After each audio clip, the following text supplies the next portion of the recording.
Well, good evening, everyone. I came to Haiti today to meet with Prime Minister Kony, the Transitional Presidential Council, other political and security leaders, to advance our shared commitment to a secure and democratic Haiti.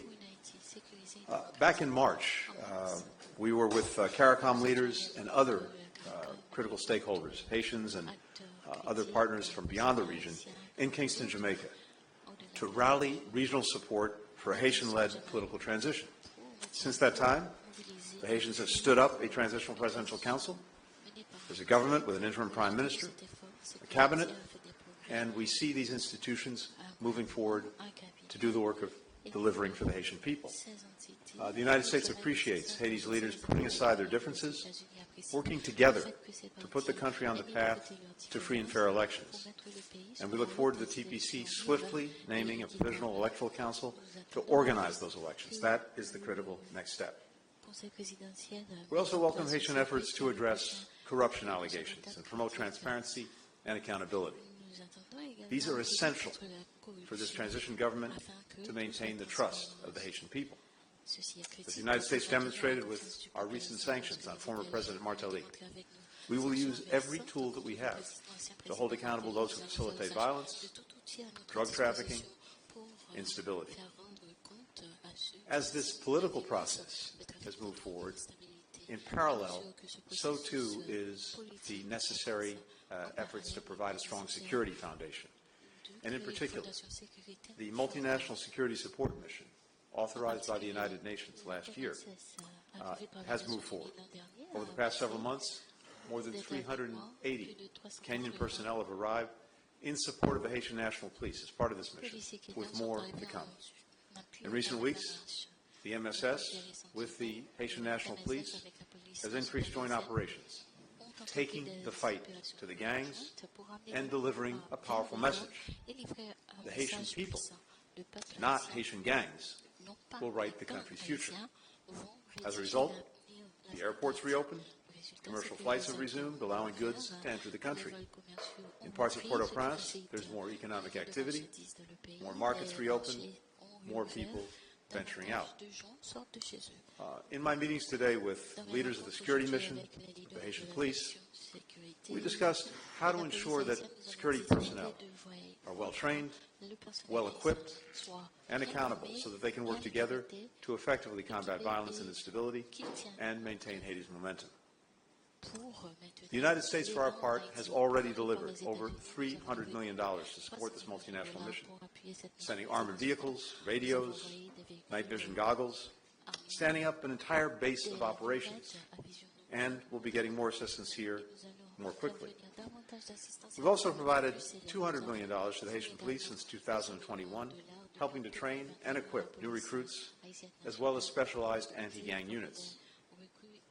We deeply appreciate the indispensable leadership of Kenya, President Ruto, as well as the contributions of CARICOM and the international community. Canada has been one of Haiti's strongest and most enduring partners, devoting millions in training and equipment to bolster the Haitian National Police and the multinational security support mission. Jamaica, who's deputy commander of this mission, has committed to sending its own personnel to Haiti. El Salvador is sending a medevac team. But at this critical moment, we do need more funding, we do need more personnel to sustain and carry out the objectives of this mission. The United States has been actively working to secure this additional support. In a couple of weeks, we'll be at the United Nations for the General Assembly. I intend to convene a ministerial meeting to encourage greater contributions to help meet Haiti's security needs, its economic needs, its humanitarian needs, as well as to renew the mission's mandate, which expires in early October. The United States is also committed to using this foundation of security to support and unlock the potential of the Haitian people. We're the largest contributor of humanitarian assistance to Haiti. That includes an additional $45 million in humanitarian aid that I'm announcing today, bringing the total U.S. aid to over $210 million this year. That means more food, more water, more sanitation, more health and support services for 1.5 million more Haitians. In the long term, the United States is working to return Haiti to the path of growth and opportunity, including through a whole-of-government strategy that the United States and Haitian stakeholders have developed to prevent conflict and promote stability here in Haiti. We're particularly focused in shoring up the apparel sector, which constitutes a quarter of Haiti's GDP, 90% of its exports, and employs tens of thousands of Haitians. The United States Hope Help Trade Preference Program is an essential part of this effort, incentivizing companies to locate factories here by allowing Haitian-produced clothing to be exported to the United States duty-free. This critical legislation expires next year, so we're working with our Congress to quickly reauthorize it. We'll also continue partnering with the Haitian government to make it easier for companies to do business here in Haiti. Now, we're very clear-eyed about what is required to address Haiti's challenges. It's an enormous amount of work to be done. The challenges are significant. But I think from just a few hours here today, meeting with leaders, talking to people, as well as being immersed in the work that we've done these past few months, what I am seeing is tremendous resilience and the reemergence of hope. We see it in young police recruits who are ready to reclaim their communities. We see it in citizens who see the transition government beginning to address challenges with seriousness and a sense of purpose. We see it in parents who can begin again to imagine going out to the supermarket, sending their kids to school without fear. Everyone that I met today cares about this country and is committed to its future. And I want the people of Haiti to know that the United States is with you. Nous sommes avec vous. We'll remain with you. And many other countries are as well. So I think we've seen a good start to moving Haiti forward, but much remains to be done. We're determined to continue.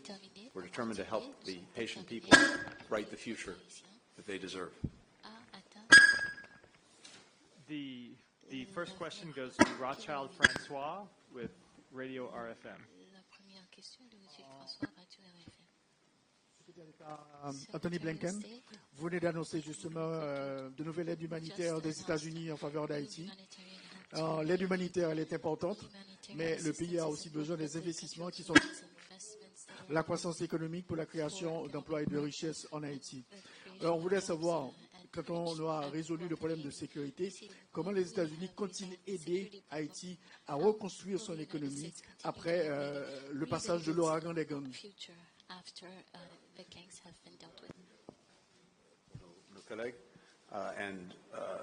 The question is, what can we do to really help Haiti develop its economy? Humanitarian assistance is critical, but we also, the question suggests, need to do other things. And the truth is we have been and will continue to do so. Besides the humanitarian assistance, if you go back just over the last few years, going back to 2021, we provided more than $800 million in development, economic, and health assistance, as well as security assistance. And then separate from that is the humanitarian assistance.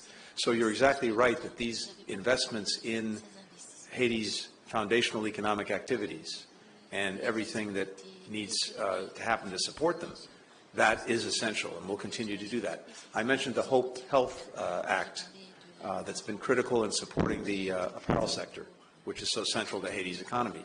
We want to renew that. It expires next year.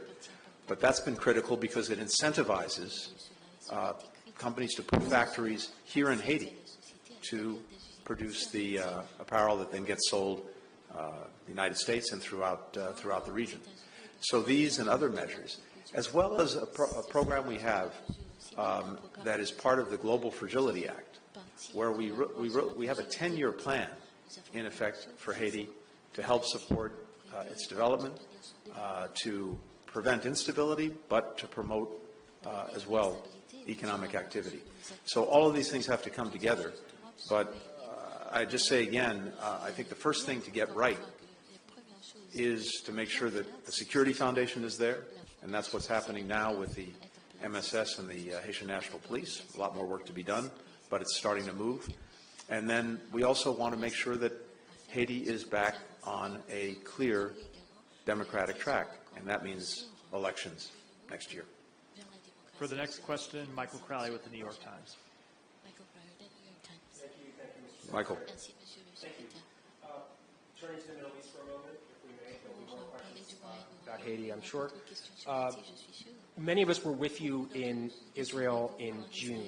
At that time, there was a ceasefire proposal on the table, and you said to the press corps that the possibility, the prospect of a ceasefire really is down to one person at this point. And you said it was Yahya Sinwar, the leader of Hamas. Of course, a lot of things have happened since that time, but I wonder whether it is still your assessment that really it comes down at this point to that one man, Yahya Sinwar. There's a lot of criticism right now about the role of Prime Minister Netanyahu and what his exact position is. So I wondered if you could just kind of come back to that basic question of where you place the primary responsibility. And then if I just may add one more question, this may be in the Department of stating the obvious, but can you just would you acknowledge at this point that the prospect of a normalization agreement between Saudi Arabia and Israel that would include some sort of a security agreement between the United States and Saudi Arabia is not going to happen under President Biden's presidency? Thank you. Great. Thanks, Michael. So you're right that's exactly what I said in June, and you're also right that since then there have been intervening events, and I think that only underscores something truly essential, which is that as close as we have gotten, and as close as I believe we are to getting a ceasefire agreement, every day that goes by where it is not finalized and the parties don't say yes, period, is a day in which something else happens. And there is an intervening event, which simply pushes things off and runs the risk of derailing what is a pretty fragile apple cart. So the experience that we've had over the last couple of months, where there's been extraordinary work done to get a framework agreement that both parties signed on to, then to work to fill in some of the gaps because the framework agreement doesn't have every detail in it. That remained to be negotiated, things that need to be implemented. We've been doing that work, and I think based on what I've seen, 90% is agreed. But there are a few critical issues that remain where we need to be able to get agreement, and they really go to how certain aspects of the agreement would be implemented. And I think much of this has been discussed in recent days, including the Philadelphia corridor, including some of the exact specifics of how hostages and prisoners are exchanged. So that remains, but pretty much everything else is there. So at this point, it seems to me that it's really incumbent on both parties to get to yes on these remaining issues. And we're in very active discussions with, first of all, with our partners in this effort, Egypt and Qatar. And I expect in the coming days, we will share with Israel, and they'll share with Hamas, our thoughts, the three of us, on exactly how to resolve the remaining outstanding questions. And then it will be time really for the parties to decide yes or no, and then we'll see. As to normalization, Saudi Arabia. No, I don't agree with the premise of the question, or at least the statement that it's no longer possible. Now, it's very clear to me from my conversations with Israelis and Saudis that both very much would like to pursue this. But there are a couple of requirements for that to happen.